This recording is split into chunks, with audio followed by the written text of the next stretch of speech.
Great. Good morning, everyone.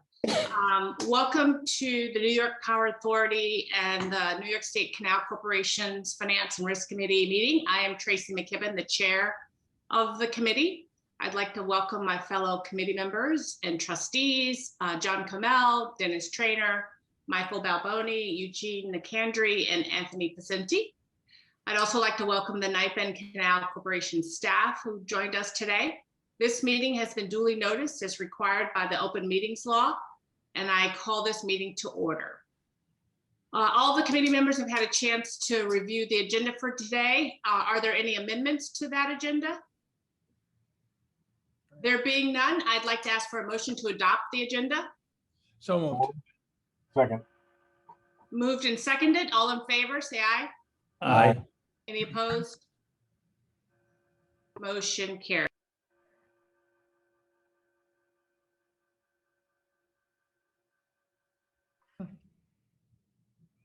You're on mute. We lost you there, Tracy. Tracy, you're muted. I'm sorry. The next portion of this meeting will be conducted in executive session. I'll ask for a motion to conduct the meeting, the rest of this discussion, to discuss the financial and credit history of a particular corporation pursuant to Section 105 of the Public Officers Law. If I could get a motion. So move. Second. Moved and seconded. All in favor, say aye. Aye. Any opposed? Motion carries. Thank you.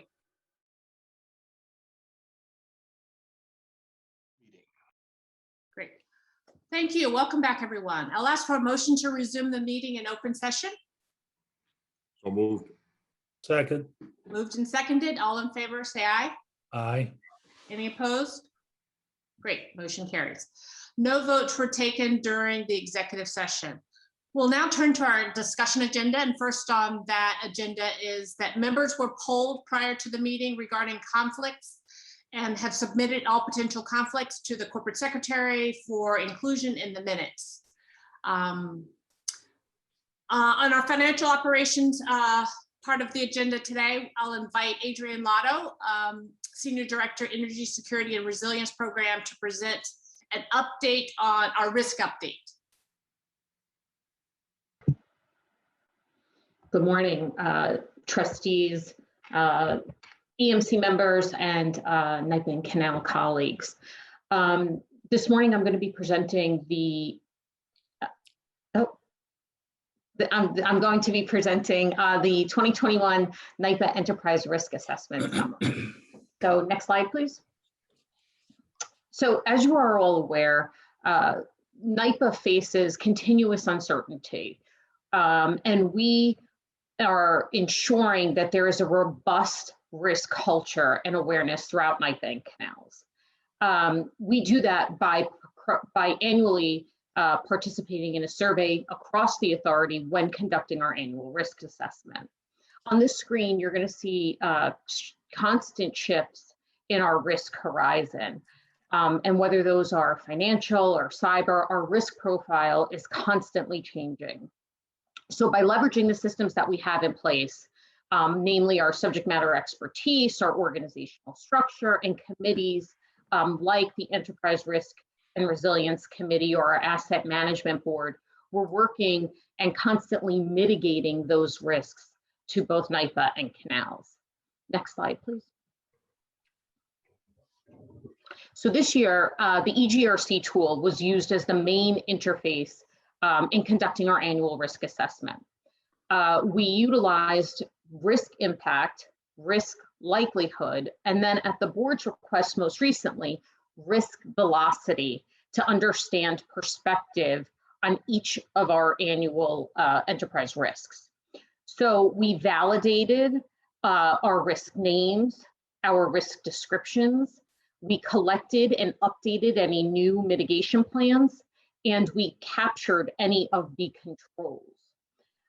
So specifically to risk velocity, you'll see that on the right-hand side of the screen. Risk velocity this year was added to understand how quickly a risk could impact, one of our enterprise risks could impact or be felt here at NYPA. Next slide, please.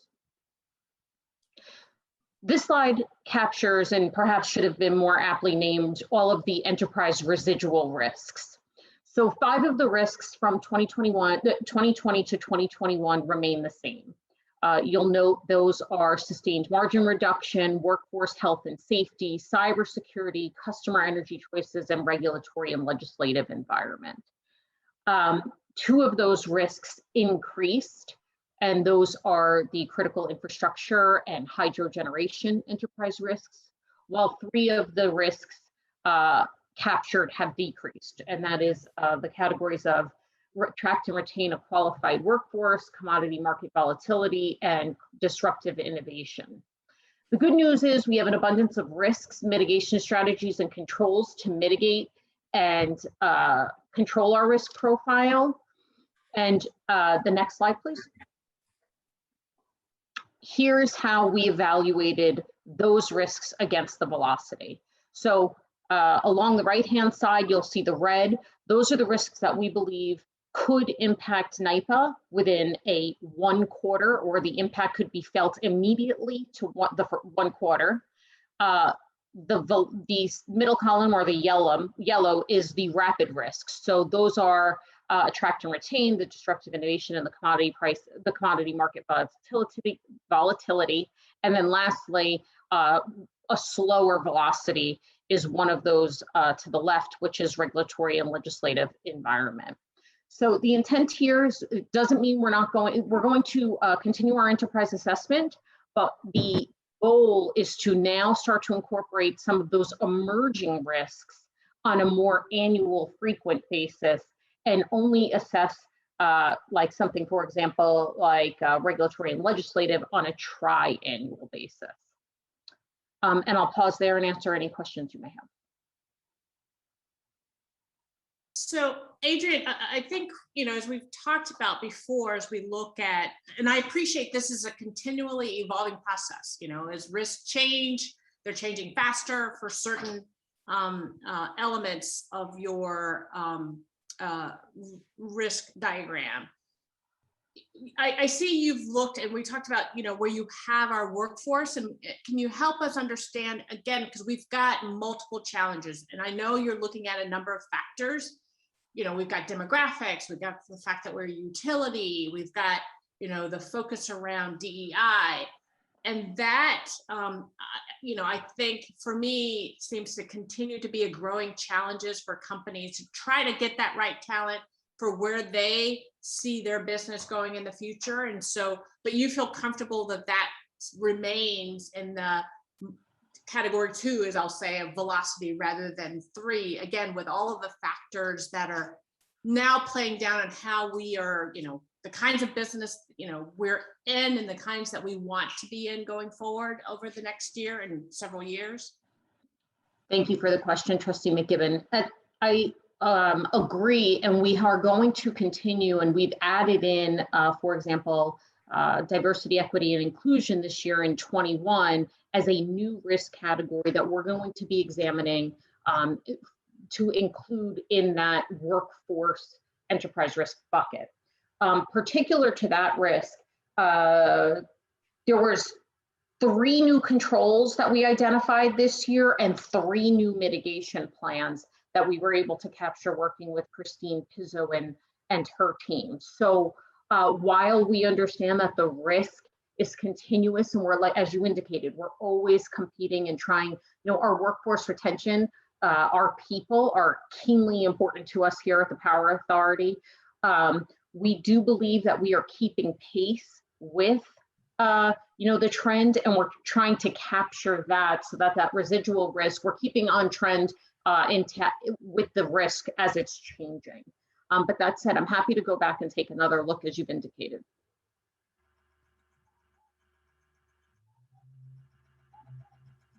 Any other questions?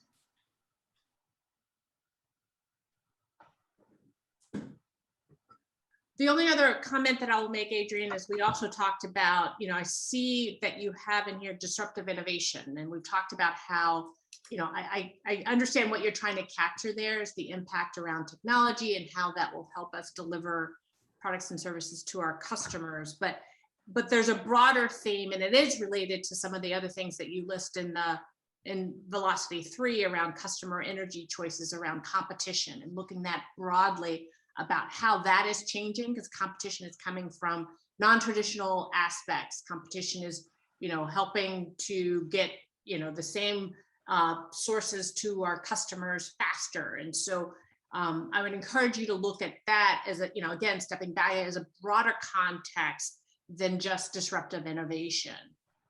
Because again, that does have, competition does have some technology aspect to it, and that will impact how we're able to continue to be the leader in delivering the energy to our customers as we are today. Happy to do so. Okay, great.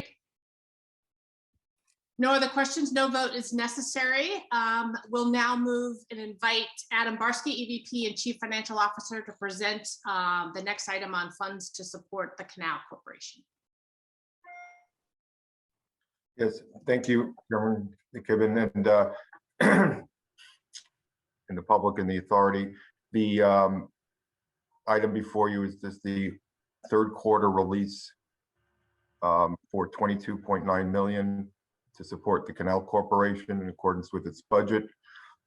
This is the third quarterly release for the whole budget of $91 million. And since we're not going to be meeting until again in July, we wanted to have this approved at this time so that we will have the release in place for when those funds will be needed to be spent.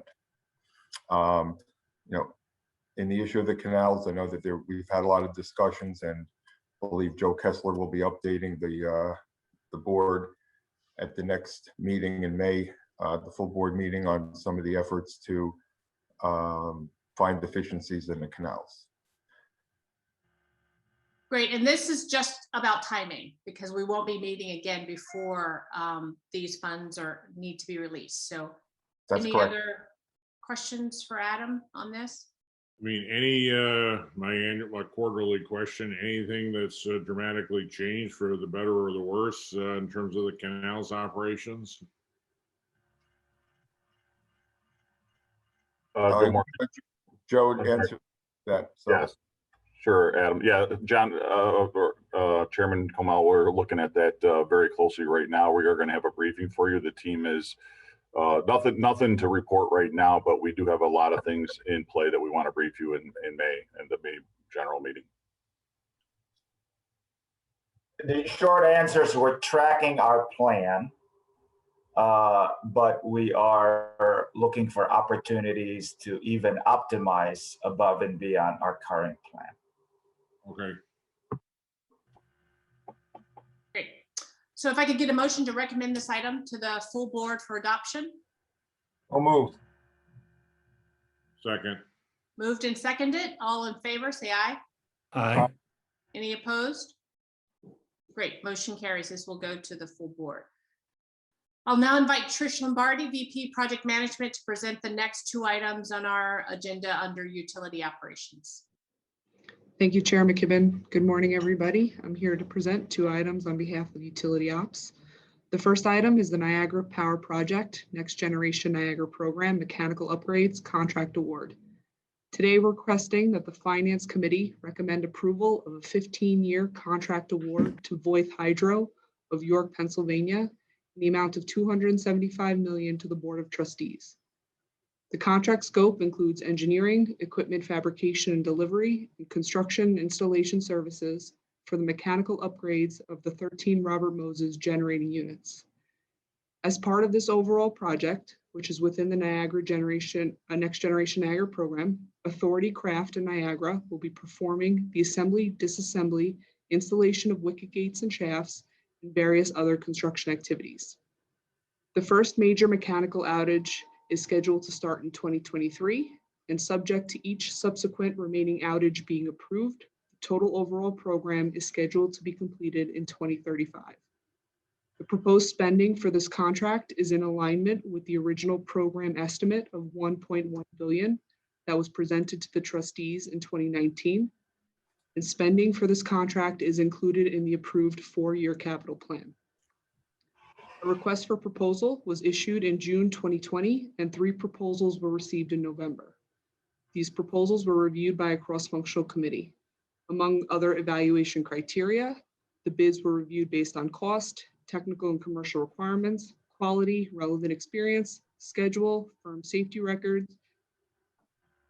Following an extensive evaluation process, the committee recommends award to Voith in the amount of approximately $275 million for a 15-year term. Voith was deemed the best value proposal, and their proposal is compliant with Article 22 of the authority's contract boilerplate, which references the Buy American Act. Thank you very much. I'll now take any questions on this item. Any questions for Trish on this contract award? Okay, Trish, we'll take the motion at the end if you'll go with the next Sure. award.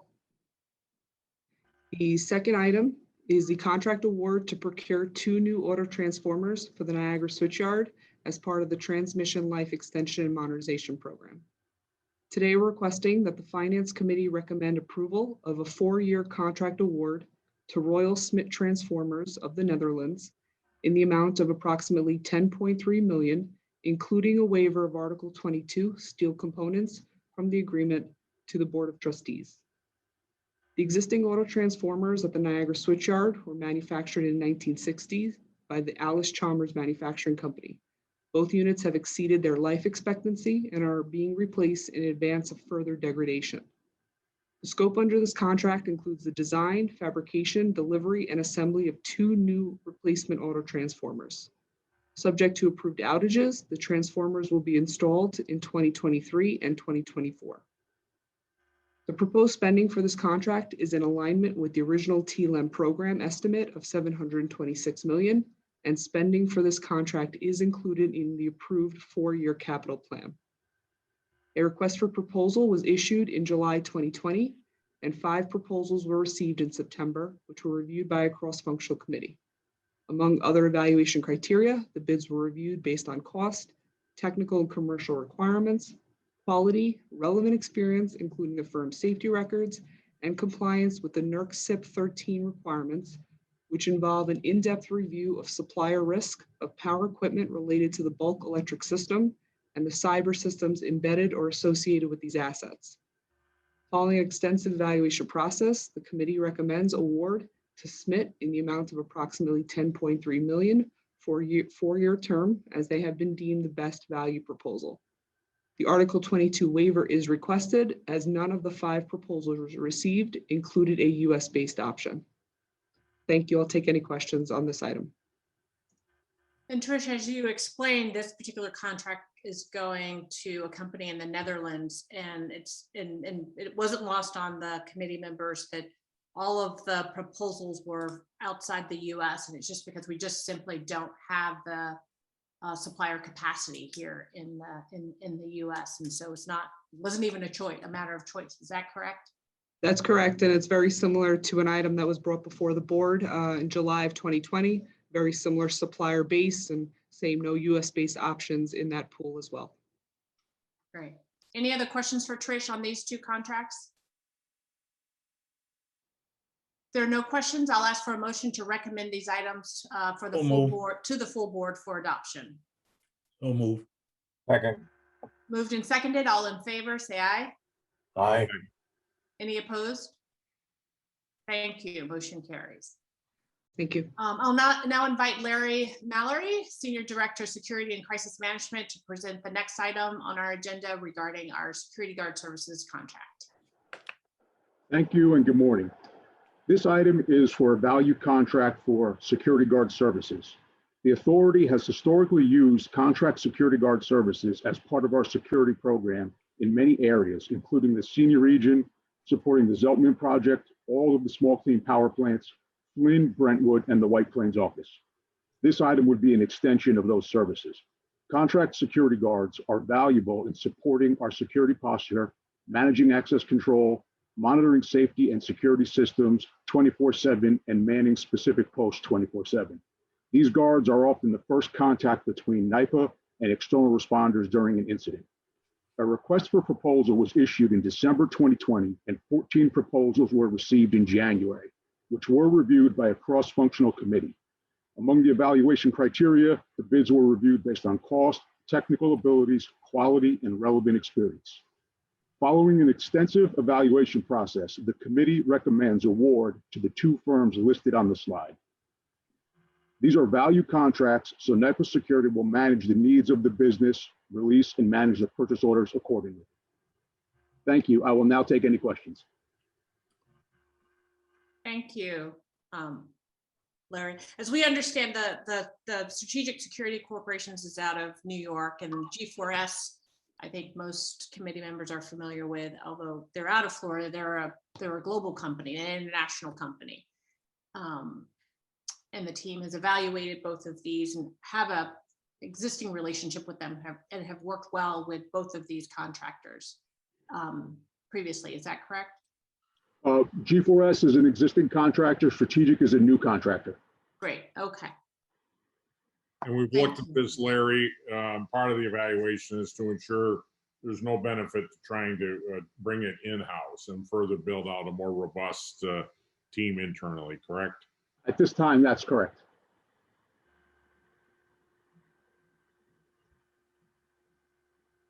Any other questions for Larry?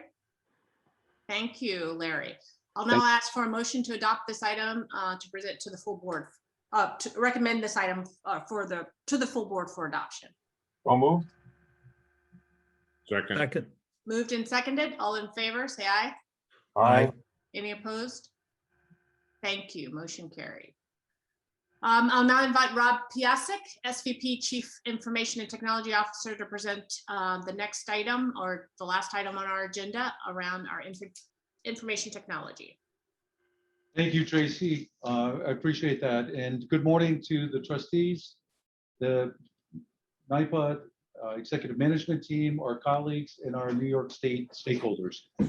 I am here today simply to ask for the approval to increase the value limit of the current, what we call co-sourcing value contract, by $16 million, from $39 million to $55 million, for two essential reasons. Number one is to ensure that we can continue to support the current and forecasted business unit portfolio, project portfolio, and to ensure the ongoing continuity of delivery for active projects. And number two, which is equally important, is to transition to our New York-based, minority-owned, or what we call diverse supplier options, in line with our sourcing and our DEI, or diversity, equity, and inclusion strategies. This is not a request for additional funding. We only use funds that are appropriated and approved through the annual budgeting process and approved by this board. It's also included in the 5-year financial forecast. The other point I wanted to express is that we will only spend against this value contract as needed. It's not necessarily a foregone conclusion we're going to spend the full $16 million as requested, only as needed. And the reason being is we'd like to redirect some of this work, as I indicated, to other sources of our diverse suppliers. So I want to take a moment just to give you a little bit more background and context. So the actual project demand that requires the use of external resources has grown significantly over the last 4 years. In fact, well beyond the forecast during the inception at the creation of the value contract back in 2017. And that's largely due to many of the things that the board's aware of the acceleration of our digitization, whether it be the customer account center, our asset performance management, New York Energy Management, our cyber program, et cetera. So at the end of the day, that's why we're butting up to the ceiling. We're at a spend, we've spent $38.8 million. You see that in the table in the upper right corner, against the current value contract limit of $39 million. So we're very close. Hence the request for this increase. Now, the one other thing I want to point out is while we're digitizing, and we continue to digitize to meet our Vision 2030 objectives, we also have a very deliberate process to transition to diverse suppliers. So while we're continuing to execute projects, we also want to be able to redirect some of this work wherever possible to New York based, keep the work in New York State to these diverse suppliers. And we'll continue to do so. And in fact, I'm very proud that we've made a lot of progress, upwards of $5 million between 2020 and so far in 2021. So there's a bigger picture here other than just increasing the value amount or limit that we're allowed to spend against. So with that said, I'll open it up for questions. I guess one question that I had, Rob, and I know this isn't what you're saying, is that, you know, this increase isn't because we want to diversify our supplier base, that in order to diversify, it's going to cost us more. I know that's not what you're saying, and I want to make sure that that's not the conclusion that's being drawn from, you know, saying that we're increasing the amount, but we also want, you know, part of our goal is to increase the diversity of our current suppliers, right? So Tracy, let me thank you for the question or the request for clarity. The value contract increase is to be able to acquire the resource that we need, the special skills from suppliers today. Along those same lines, we have an opportunity, and we've been doing this over the last 2 years, is, hey, how can we look to other sources? And again, there are diverse suppliers. We've done a lot of work toward that. And again, it's in line with our DEI strategy. So it's not to increase, it's not driven by that. It's looking at a broader pool, a stable, as we call them, of partners in the great state of New York that we can push the work to. Does that help clarify? It does, and I appreciate that. So I just wanted to make sure that was clear. I knew that wasn't what you were trying to say, but I wanted to make sure the point was clear. And you're saying this is built within your budget, right? So it's not a request for an increase to increase your budget, but literally to allocate within your budget these resources for a contract, for an extension of a contract that was already that we'd already approved. Is that right? Do I understand that correctly? It's essentially to allow us, if needed, to spend to acquire the resources against this value contract. Because we're at the ceiling, we would have to either stop the projects or look at other sources to get resources to continue with the current projects that are in flight.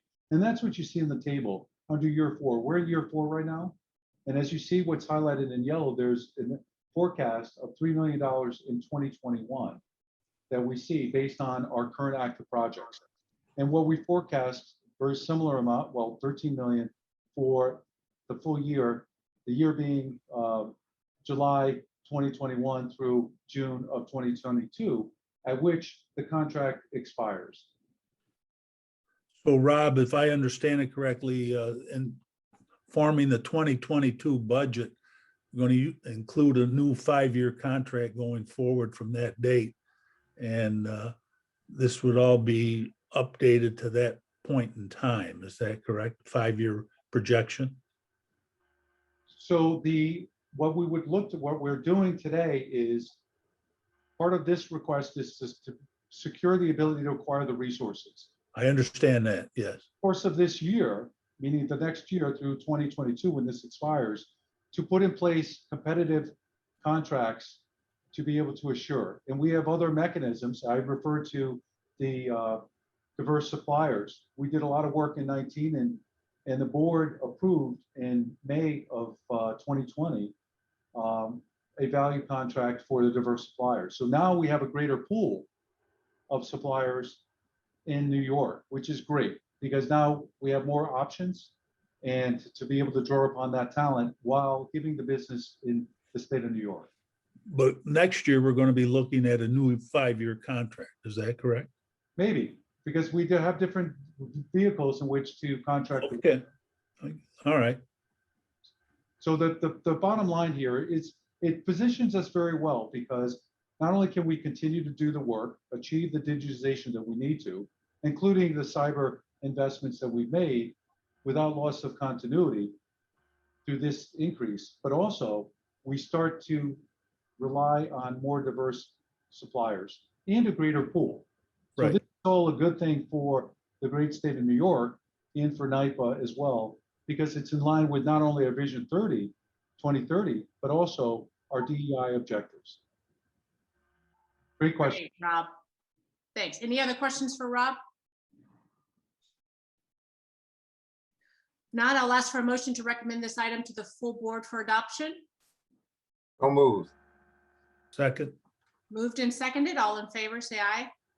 Aye. Aye. Any opposed? Motion carries. Thank you. Thank you. The consent agenda is before the committee for adoption. I'll ask for a motion to adopt the consent agenda. So moved. Second. Moved and seconded. All in favor, say aye. Aye. Any opposed? That motion carries as well.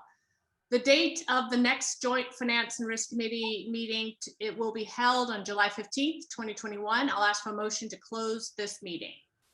So moved. Second. Moved and seconded. All in favor, say aye. Aye. Aye. Any opposed? Motion carries. Thank you, everyone.